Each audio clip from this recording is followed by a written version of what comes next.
Il faut qu'on monte le son pour alerter le public sur l'érosion de la biodiversité et la perte de chance que cela représente pour l'humanité, estime le nouveau président du Muséum national d'histoire naturelle, Gilles Bloch, fraîchement nommé à la tête de la célèbre institution.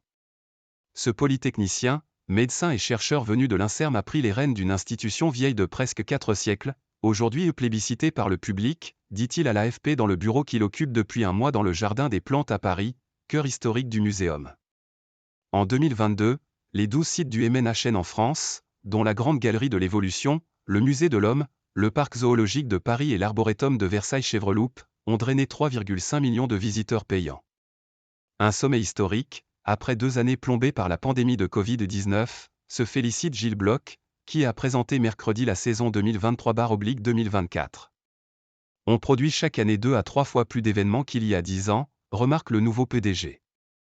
Un succès porté entre autres par les expositions sur les félins, l'art à la préhistoire et les illuminations du Jardin des Plantes.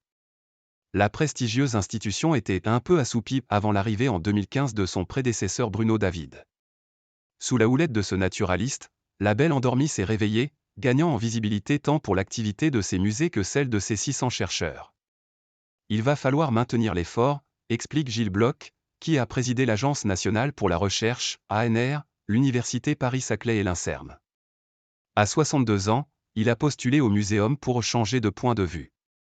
L'INSERM est un institut de recherche sur la santé humaine, très plus anthropocentré plus comme on dit ici, sourit ce spécialiste de l'imagerie. Monde disparu. Durant ses 4 années de mandat, il entend porter certains thèmes qui parlent aux médecins et chercheurs que je suis, tels que l'alimentation et les zoonoses, maladies infectieuses transmises des animaux vertébrés à l'homme comme le Covid-19. Le grand enjeu c'est de comprendre les dynamiques de circulation des pathogènes depuis les réservoirs animaux vers les populations humaines.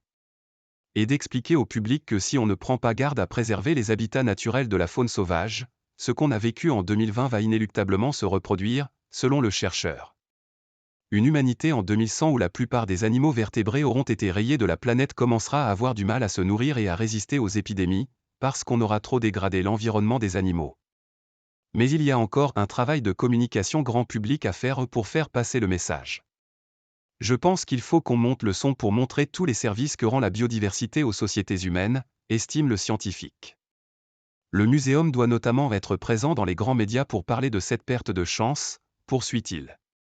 Il ne s'agit pas seulement d'avoir du chagrin parce qu'on va voir disparaître les derniers rhinocéros, mais de prendre conscience que l'humanité est en train de scier la branche sur laquelle elle est assise.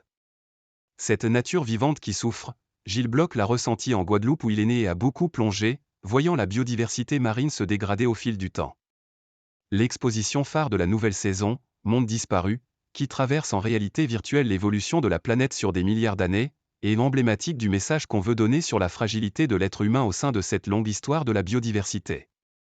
Le muséum veut l'expliquer avec de la pédagogie et de l'émerveillement, mais aussi arriver à faire accepter à nos concitoyens des mesures contraignantes contre l'anthropisation des espaces naturels.